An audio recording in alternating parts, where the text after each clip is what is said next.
Hello! So, longtime viewers of my channel may know that I am a Naruto fangirl. I did a Sakura Haruno look on my channel a while ago. I'll link it if you're curious. I have gotten the chance to go to Nijigen no Mori, which is like the Naruto amusement park, and it was one of the best experiences ever. And all in all, I just freaking love Naruto, man. I've got Naruto stuff all over my home. My husband knows that I am in love with Kakashi, and he's accepted that. And so when I saw that Colourpop was doing a collab with Naruto, I got so excited, and I felt pretty confident that I was going to buy the palette no matter what, because a while ago they did an Avatar The Last Airbender collection, and my husband got that palette for me, and I love using it as a build your own palette because the collab palettes have started to have 26mm pans, which is great as a single shadow lover. However, my faith in whether or not I was actually going to buy the palette was questioned when I saw the inside, because what the heck is this color story, you guys? This is not Naruto. I feel like personally it's not Naruto. So today I wanted to go through and show you the shades as they currently exist in this palette, tell you what I think they may have been going for, and then show you my version of the palette. So if you want to see a Naruto fangirl fix the Colourpop X Naruto palette, then go ahead and just keep on watching and subscribe.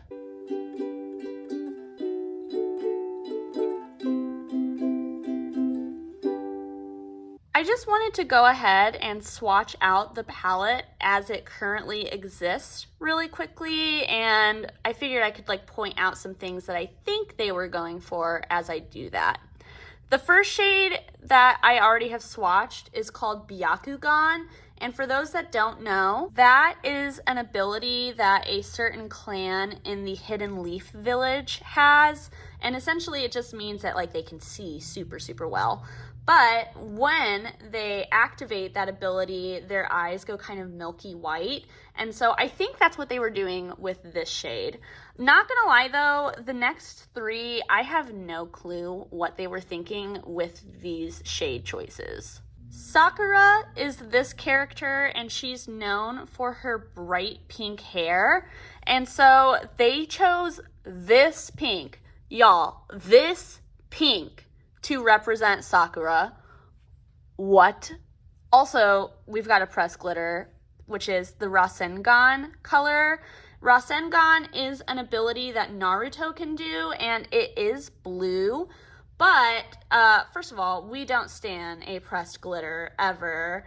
And second of all, it feels kind of out of place with the rest of this palette because the blue glitter is pretty punchy, and everything else is kind of like earthy, like more wearable tones. So I don't know. To me, it was a weird choice all around. The Ninetales color right here being orange makes sense. It's a spirit that lives within Naruto and is kind of trapped there throughout the series. And so it's an orange fox. It makes sense. Also, Naruto famously wears a lot of orange. Sharingan is an ability with the Uchiha clan, which Sasuke is a part of, and when activated, it essentially turns the user's eyes into this cool red pattern. So again, the red metallic makes sense, but it's so lackluster, and I don't know. It's like low effort, honestly.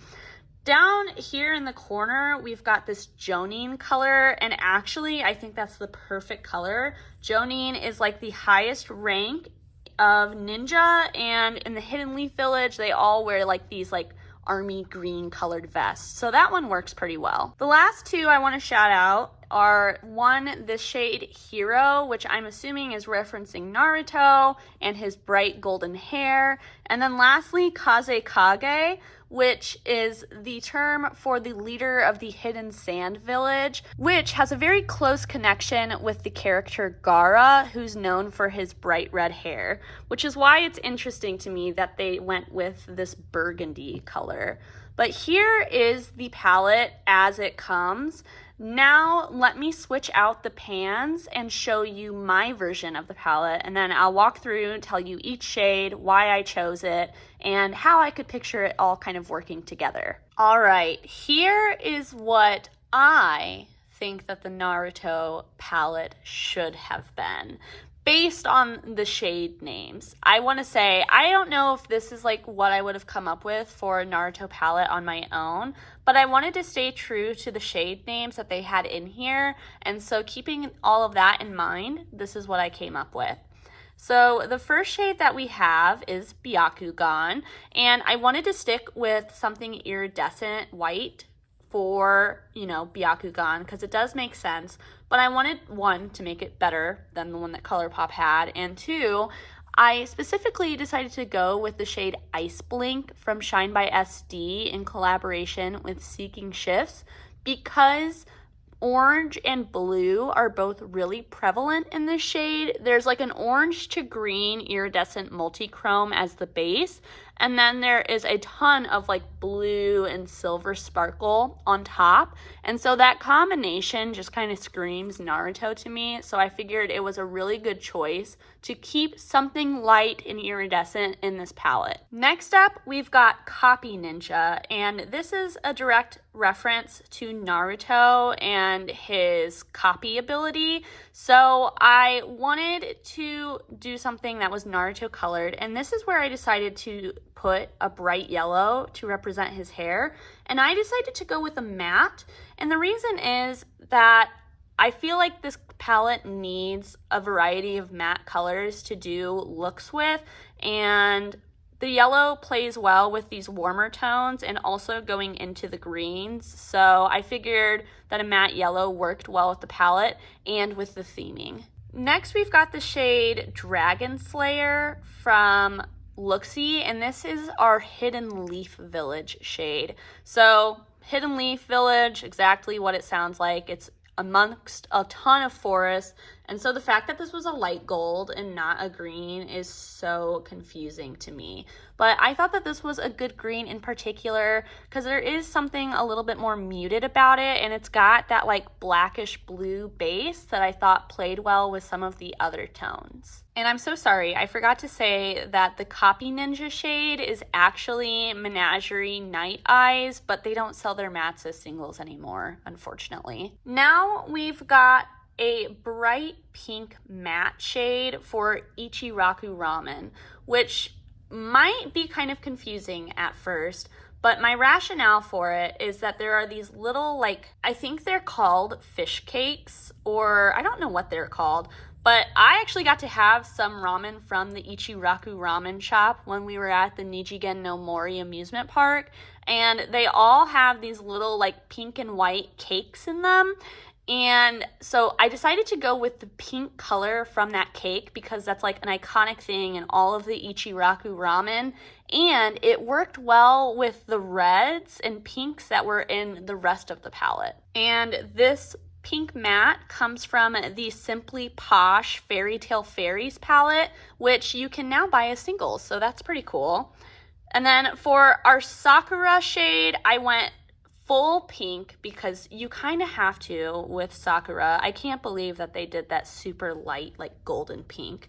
But this is the shade Jingle Juice from Looxi, and I like that it's got a little tiny bit of a gold shift in it. I'm not sure if I'm going to be able to capture that, but I thought it played well, again, with the yellow and with the warmer tones. So next we've got the Hidden Stone Village, and I'm not going to lie, when I was building this palette, I basically went through all of the shades that I knew I wanted in here, and then I had just the villages left, and so I was like, okay, well, I can kind of fill out the palette as I feel like I need to.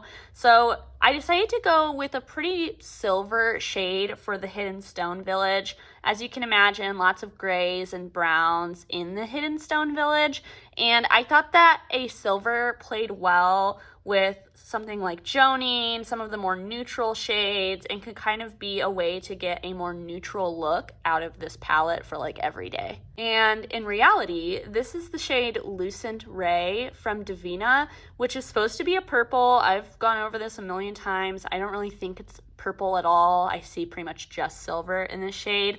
It's not actually my favorite formula, but I figured again, it could be something to add a little bit of extra sparkle to some of these other shades. And I've been trying to use it in the way that Riley does, which she talked about in a video. I'll link down below if you want to watch it. So for Rasengan, I decided to keep it that bright blue because it works well with both Naruto and the Rasengan in itself. But I decided to go with a matte bright blue because I thought that the palette needed some matte colors to kind of tie everything together. And I thought that this matte blue would work well. Again, it could go with some of like the reds and pinks. It could go with these more neutral colors. I just felt like there was a lot that could be done with it. And this shade in reality is Cold Shoulder from Copacetic. For Ninetales, I decided to keep it orange, but kind of punch up the orange. This is the shade Daylight from Shine by SD, which I absolutely love. It's like the eyeshadow version of my nail color today. So this is kind of like an iridescent. It's got a pretty grayed out light base.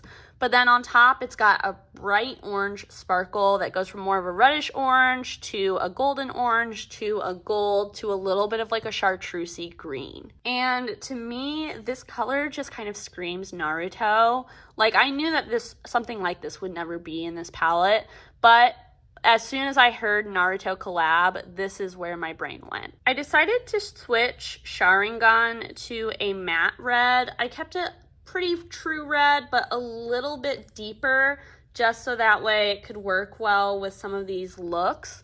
But if we're being real, I honestly probably would have switched this to like a shade called Sasuke or something and changed it to a deep navy blue, so that way I could have something to like deepen up looks with, because I feel like everything here is pretty bright and mid-toned or light-toned. Hidden Sand Village, I was like, okay, well, this kind of gives me an opportunity to put a neutral in there to make things a little bit more approachable for day to day, but it still is giving kind of like a sandy color. I felt like the version that was in the actual palette was like weirdly pink, which didn't make sense to me, and so I chose something that was a little bit warmer in undertone. And these last two shades, this is another shade from that Simply Posh Fairytale Faeries palette, and this is depotted from the Glaminatrix Nearly Natural palette. Like I said, for the shade Jonin, I thought that they actually did a pretty good job with that color choice. I decided to switch out that color though, just because I have a better version of it, and I picked Bravo from Sydney Grace. Hidden Mist Village was the last color I put in the palette, and I decided to go with kind of a shimmery blue with something a little bit green, a little bit silver in it, because I just thought it matched the rest of the palette pretty well, and the name was giving Hidden Mist to me. For the shade Hero, I actually wanted initially to put that dark navy matte color that I was talking about in this spot. I thought it would work well because all of the ninjas, for the most part, have this like dark blue hidden leaf headband that they wear, and so I thought it worked well for like Hero because it's all of the ninjas, right? But I didn't have a dark navy blue in a 26mm circle pan, so I was like, okay, well, what do I want to put in here? And I landed on Tidal Flare from Terra Moons because it still has that dark navy blue base, so it kind of is still referencing all of the ninjas. But I love that it shifts to this orange on top because it represents Naruto really well as a color, a blue and orange. So I thought it kind of worked on two levels, and I'm really happy that I didn't have that matte color to put here because it kind of forced me to think outside the box. And I think that the palette is better as a result because this is kind of a shade to tie in these blues with this orange right here. And I feel like with these colors right here and maybe this on the inner corner, you could do like a full Naruto inspired look. The reason that I decided to switch these two in the way that they initially were and use a metallic red for Kaze Kage is because I knew that Kaze Kage had to be like a bright, vivid red. And I didn't want to put a bright red matte in here because I just felt like it didn't really work with the palette quite as well. So I decided to go with this red shimmer instead, which is the shade Cerise Waves from Terra Moons. And it is like a bright, bright red shimmer. Not like super sparkly, which is where like something like this could come in with like topping it on top. Here, let me swatch it out and show you what that might look like. So like I feel like that is a really cool, sparkly, beautiful look and could work, but I also love the idea of having just a true red shimmer in here to represent Gaara and the Kaze Kage. And lastly, Hidden Cloud Village. So again, I was looking for something that worked well with the rest of the palette, and I thought that this light blue kind of grayish smoky kind of color worked so well with everything else as a transition shade. And also Hidden Cloud Village makes me think like this kind of color. Here is my version of the palette, and I'll pop up what the palette was originally over here so that way you can compare and contrast and let me know. Do you like my version of the palette? I feel like, you know, given the fact that I was working with a set of pre-assigned names, I'm pretty happy with how it turned out. So I just got this in the mail today and like just built this palette, but if I were going to do a few looks, I figured I'd point out like some of the ways that I could see this palette going. So obviously we've got a pretty pink red look right here. Then, as I was saying, I could see something neutral being done with like maybe one of these two, and then this green in like the outer corner, this silver all over the lid, and again we've got a highlight color. You could also do something pretty warm tone like a sunset eye with the yellow, orange, red. Again, I was saying before, you could do like a Naruto look with kind of these colors. You could also do something pretty blue with this, this, and this. And then you could also kind of do the same thing with greens and do like this shade, and then either this if you want to keep it a little more neutral, or pop that yellow in, or even the light blue. And so I just feel like there are a lot of different types of things that you can do with this palette. And so that kind of leads me into my last section of the video, which is talking about Colourpop's failed collab with Naruto. So I was honestly pretty disappointed with the Naruto collaboration. First of all, they only used Sakura, Sasuke, and Naruto in any of the the designs or anything. They didn't even use any of the other characters' names as like, you know, shadow names. And so I'm wondering if they bought like a limited marketing thing or something and were restricted in what they could do. But I feel like this is one of those moments where it's better to go all the way. Of course, having none of the knowledge of like why the brand did what they did or anything like that. I also feel like this is true for a lot of Colourpop palettes, but they always seem to just play it really safe with the color story and do something that's going to be more mass appealing. And I know that that probably has something to do with like market research they're doing behind the scene of like what things people would actually want to buy. But I really wish that we could see Colourpop step out of the box and do something more colorful like this. And of course, I recognize the fact that I've got really expensive and special like multi-chromatic shadows in here, but that doesn't mean that the color story itself couldn't be something like this. And I think that's where we're seeing Colourpop kind of fail with these collaborations. Looking at the comments of their Naruto posts, it seems like a lot of people were really frustrated with what they ended up coming out with.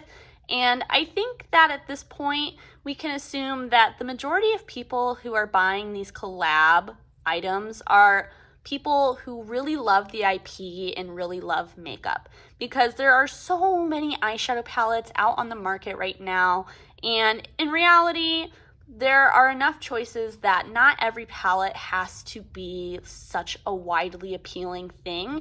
And even something like this, there are neutral looks to be done, and I just wish that we would see Colourpop kind of take the plunge into the color part of their name and do something that's different and not just recycle the same color story over and over again for each collab, because honestly, it's kind of exhausting. I'm really excited to have the singles from Colourpop to add to my singles collection. I really like the Colourpop mattes. I think that they perform well. The shimmers can be hit and miss, but it seems like some of them are actually pretty good quality. In particular, this is the shade that was Hidden Leaf Village, which again, why is it a light gold? Riddle me that.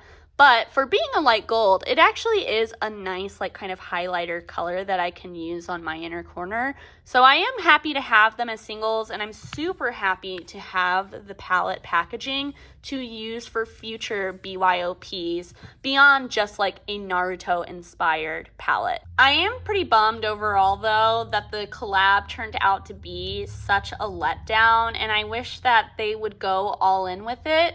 I'm hoping that maybe this was like a dip of the toe in the water to see if there was interest in a Naruto collab, and if they get a good enough response, maybe we'll see like a Naruto Shippuden collection in the future, and hopefully that one will be better. On a separate note, I did a collaboration with my friend Maggie from Maggie's Makeup Medley a long time ago, and we talked about our dream Colourpop collabs, and mine was Adventure Time, which makes sense if you are familiar with my channel, because Adventure Time is my favorite show, even more so than Naruto. And now that there is a Fiona and Cake series officially coming out on August 31st, I'm like, maybe they'll do a collab with Adventure Time at some point, and I'm optimistic but very nervous about what that might look like in practice. If you want to see what I would want it to look like, you can check out that video linked below, and I have Maggie's linked as well. And in those videos, we both kind of talked about like the bummer that Colourpop has become. So if you want to hear me rag on Colourpop more, check out that video, and I'll also link another video about the small Colourpop 9 pans from the past. But let me know your thoughts down below. Did Colourpop miss the bar with the Naruto collaboration? Have they just been missing the bar in general? And what was like your favorite Colourpop collab? For me, I think it either was the Sailor Moon collection that they did a long time ago. I still have that palette and I love it. That is like Colourpop collab at its best. The packaging is so cool. Let me show you really quick. Like, are you kidding me? So cute! And it's got like that like cool like, you know, flip kind of packaging, and the inside is so cute. This was Colourpop at its best in my opinion. But I also did really like the Avatar collab. I have that palette too. And the packaging on this one is just so cool. It's empty right now. I don't have anything in it currently. But I like that it's like a book, because the different seasons are called books in Avatar. And I just thought that it was nice to see them branch into 26 millimeters. I loved the design. And all of the other pieces of that Avatar collab worked so well too. Like the fact that there was a jasmine tea scented mask for Iroh, that is perfect. That works so well for the IP and for the brand, and I wish that they would try to do a little bit more inventive things like that. Like, I know everyone in the comments was like, where is Gaara's eyeliner? Because the man has the fiercest cat eye of all time, and yet We got no eyeliner in this collection. What is happening? Anyways, before I get too ranty, let me know, what are your favorite Colourpop collabs? What do you hope they collab with in the future? What would you like to see differently from the brand? I gotta say, I feel like recently Moira has been coming for Colourpop, and if they aren't careful, Moira might dip into the collaboration game, and we might see a new like fast makeup kind of company come for Colourpop. I feel like it could happen, and I've got to say I've been enjoying the Moira stuff more frequently recently, although I did have a few major busts. Let me know if you'd want to see a Moira video. I feel like the one thing that Moira is lacking though is that they need to make their eyeshadow palettes magnetic like Colourpop. But if they do that, we might have a new cheap makeup winner on our hands, and Colourpop may be dethroned. So all that to say, Colourpop, if you somehow are watching this video, you got to the end, hit me up. I'll help you with the color stories because y'all need some help. I hope you enjoyed the video today though. Let me know any of your thoughts down below, and until I see you next time, I hope that you stay safe, stay healthy, stay happy. Bye!